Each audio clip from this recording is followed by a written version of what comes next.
अगर आपने तुलसी और केले का पौधा घर में एक साथ लगाया हुआ है तो ये वीडियो पहले आप देख लीजिए।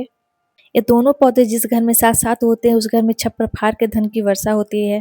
दोस्तों धार्मिक मान्यताओं में इन दोनों पौधों को बेहद शुभ माना गया है, लेकिन क्या इन्हें साथ लगाना चाहिए? सही दिशा कौन-सी है? किस दिशा में इसको लगाने से शुभ फल मिलेगा? और कौन-कौन सी इसकी मान्यताएँ हैं? कौन से गलती से हमें बचना है जिससे कि हमें इसका कोई दुष्परिणाम ना हो? वीडियो में तुलसी और केले के पौधे के बारे में मैं पूरी जानकारी देने वाली हूँ।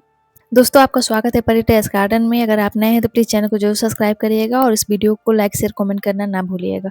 तो चलिए बिना देर के हम वीडियो को स्टार्ट करते हैं। दोस्तों भारत में तुलसी और केले का बहुत ज़्यादा धार्मिक महत्व होता है। इसको हर घर में लगाना बहुत शुभ माना जाता है। इसका धार्मिक और सांस्कृतिक महत्व भी बहुत ज़्यादा ही है हमारे भारत में। तो आज हम जानेंगे इन दोनों पौधों की सही देखभाल, सही दिशा, खाद वगैरह, बरसात में देखभाल और इससे जुड़ी बहुत सारी मान्यताओं के बारे में। तो पहले हम बात कर लेते हैं तुलसी के महत्व के बारे में। तो तुलसी को माता लक्ष्मी और विष्णु भगवान से जुड़ा हुआ पवित्र पौधा माना जाता है। कई घरों में इसकी रोज पूजा की जाती है, यानी कि हिंदू धर्म में इस पूजा की बहुत ही ज़्यादा धार्मिक महत्व है। तो दोस्तों तुलसी की पूजा हर घर में की जाती है। जैसे कि हम सबको पता है तो सुबह-सुबह तुलसी के पौधे के नीचे हमें दिया भी जलाना होता है और उसको हम जल भी अर्पित करते हैं, क्योंकि इसको घर में लगाना बहुत ही ज़्यादा शुभ माना जाता है। दोस्तों वास्तु के अनुसार हमें जब भी तुलसी को जब जल देते हैं ना, तो हमें हमेशा तांबा के जो लोटे होते हैं उससे हमें जल देना चाहिए। सुबह शाम इनकी पूजा करनी चाहिए। खासकर हमें संडे के दिन जो होता है ना, रविवार के दिन, उस दिन हमें तुलसी की पूजा नहीं करनी होती है।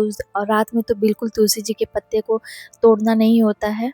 दोस्तों वास्तु मान्यताओं के अनुसार तुलसी जी को उत्तर पूर्वी दिशा में या पूर्वी दिशा में लगाना बहुत ज़्यादा शुभ माना जाता है। तुलसी जी को कभी भी लगाएं तो साफ़ सुथरी जगह पे लगाएं। उसको कभी वहाँ पे कचरे वगैरह ना हो, हमेशा साफ़ सफाई वहाँ इसका ध्यान देना पड़ेगा आपको। दोस्तों तुलसी का पौधा केवल एक औषधि पौधा नहीं होता है, बल्कि सनातन धर्म में इसे अत्यंत पवित्र माना गया है। धार्मिक मान्यता के अनुसार विष्णु जी को ना तुलसी दल बहुत ही ज़्यादा अत्यंत प्रिय है। इसलिए भगवान विष्णु, श्री कृष्ण और शालिग्राम की पूजा तुलसी के बिना अधूरी मानी जाती है। हमेशा खासकर तुलसी जी की जो मंजरी होती है ना, वो भगवान विष्णु पे अर्पित की जाती है, जिससे कि हमारे घर में सुख शांति समृद्धि आती है और धन की वर्षा होती है।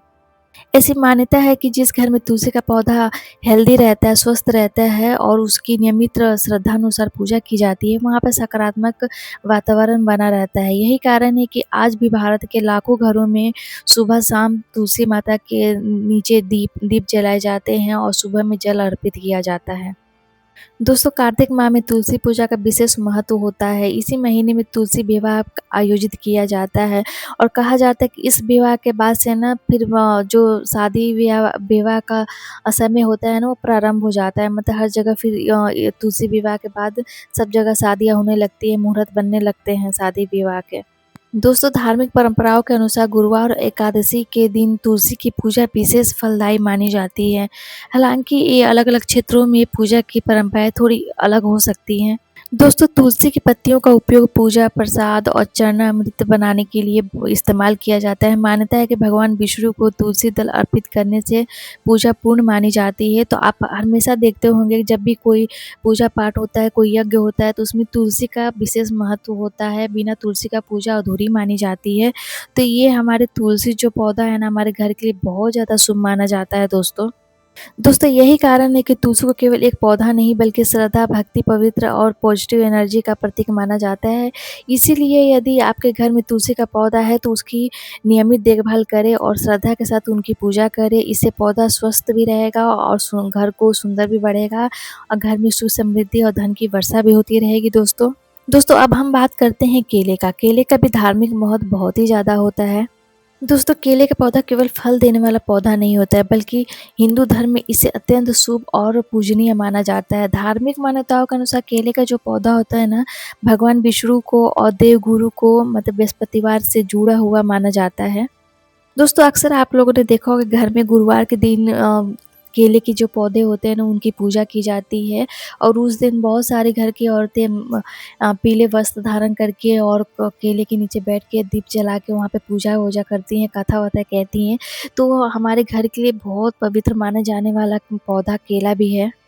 यही कारण है कि गुरुवार के दिन श्रद्धा से केले के नीचे पूजा की जाती है। भगवान विष्णु का आशीर्वाद प्राप्त करने के लिए कामना करती हैं। कई स्थानों पर तो केले के पौधे को जल अर्पित किया जाता है और उसके पास दीपक भी जलाया जाता है। दोस्तों, केले के पत्तों का उपयोग कई धार्मिक अनुष्ठानों में भी किया जाता है। जैसे दक्षिण भारत में ना देश के अन्य हिस्सों में प्रसाद भोजन के लिए केले के पत्ते का भी इस्तेमाल किया जाता है, क्योंकि केले के पत्ते पे खाना भी परोसा जाता है, आपने देखा भी होगा। तो इसे बहुत पवित्र माना जाने वाला ये पौधा है। धार्मिक मान्यता है कि जहाँ केले का पौधा हेल्दी रहता है, स्वस्थ रहता है, वहाँ पे उसकी श्रद्धापूर्वक देखभाल की जाती है। वहाँ सुख समृद्धि और सकारात्मक वातावरण बना रहता है। हालाँकि ये आस्था और परंपरा का विषय है दोस्तों। यदि आप अपने घर में केले का पौधा लगाना चाहते हैं तो उसकी लगाने का सबसे अच्छा समय होता है कि आप गुरुवार के दिन लगाएँ, तो उस दिन बहुत ही ज़्यादा पवित्र माना जाता है, अच्छा माना जाता है।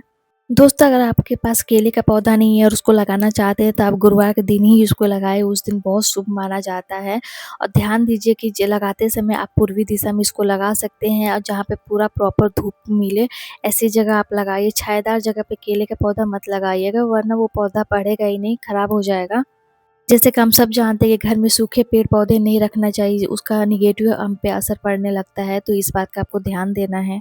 दोस्तों, आप तुलसी और केले के दोनों पौधों को आप गमले में लगा सकते हैं। अगर आपके पास जगह है अगर ज़मीन पे, तो आप ज़मीन पे भी लगा सकते हैं। अगर आपके पास जगह नहीं है, तो आप टेरेस पे आराम से इसको गमले में भी लगा सकते हैं। बहुत सारी ऐसी वैरायटियाँ आती हैं केले की जो आपके गमले में आराम से लग जाती है। अगर पूजा पाठ के लिए आप इस्तेमाल करना चाह रहे हैं, तो हाइब्रिड वाली बहुत सारी वैरायटियाँ केले की आ रही हैं आजकल, तो आप नर्सरी से ऑनलाइन मंगा के अपने घर में लगा सकते हैं दोस्तों। दोस्तों, अब हम बात करते हैं क्या तुलसी और केले दोनों साथ में लगाना चाहिए। तो दोस्तों, अगर आपके पास पर्याप्त जगह है, तो आप थोड़ी-थोड़ी दूरी पे इसको लगा सकते हैं, क्योंकि केले का जो पेड़ होता है ना बड़ा होता है, उसके नीचे अगर आप तुलसी जी का पौधा लगाएँगे ना, तो वो छाया में रहेगा। मतलब केले के पत्तियों की छाया में रहेगा, तो उसकी अच्छे से ग्रोथ नहीं हो पाएगी। इसलिए हमें बहुत ज़्यादा ज़रूरी है, दोनों पौधों के लिए धूप अच्छी खासी मिलनी चाहिए, इसलिए थोड़ा-थोड़ा डिस्टेंस पे आप इसे लगा सकते हैं। तो अब बात कर ली जाए इन दोनों पौधों की देखभाल की, तो गमले में पानी बिल्कुल जमा ना होने दीजिए, क्योंकि फफूंद लगने का चांस हो जाता है। सूखे पत्ते जो होते हैं उसको आपको हटा देना है और समय-समय पे आप इसको खाद वगैरह देते रहिएगा। दोस्तों, इन दोनों पौधों का धार्मिक महत्व है ही है, पर इसका वैज्ञानिक महत्व बहुत ज़्यादा है हमारे लिए, क्योंकि ये भी ऑक्सीजन प्रोवाइड करते हैं। ये पौधे जो हमारे घर के लिए बहुत ही ज़्यादा लाभकारी होते हैं। तो दोस्तों, आज हमने जाना कि तुलसी और केले के पौधे का धार्मिक महत्व, वास्तु से जुड़ी मान्यताएं, सही दिशा, पूरी देखभाल और बरसात में इन्हें हेल्दी कैसे रखें, इसका तरीका। तो दोस्तों, कमेंट करके ज़रूर बताइए कि आपके घर में तुलसी का पौधा है या केले का पौधा है या दोनों है। कमेंट करके मुझे ज़रूर बताइए। दोस्तों, अगर आपको वीडियो पसंद आई हो तो प्लीज़ वीडियो को ज़रूर लाइक शेयर कमेंट करिएगा और इस चैनल को सब्सक्राइब करना ना भूलिएगा। दोस्तों, ये थे तुलसी और केले के बारे में, जो दोनों को घर में लगाना बहुत ज़्यादा शुभ माना जाता है। बहुत सारे ऐसे पौधे जो हमारे घर के लिए बहुत ही ज़्यादा शुभ माना जाता है और नेचुरली तरीके से भी हमारे घर के लिए बहुत ज़्यादा अच्छा होता है और धार्मिक मान्यताओं के अनुसार भी होता है। सबकी अपनी-अपनी आस्था है, उसके अनुसार सब कोई अपने-अपने आस्था के अनुसार इन पौधों की पूजा-पाठ करते हैं। तो दोस्तों, अगले वीडियो में मिलते हैं कुछ नए टॉपिक के साथ। तब तक के लिए happy gardening, bye bye, take care.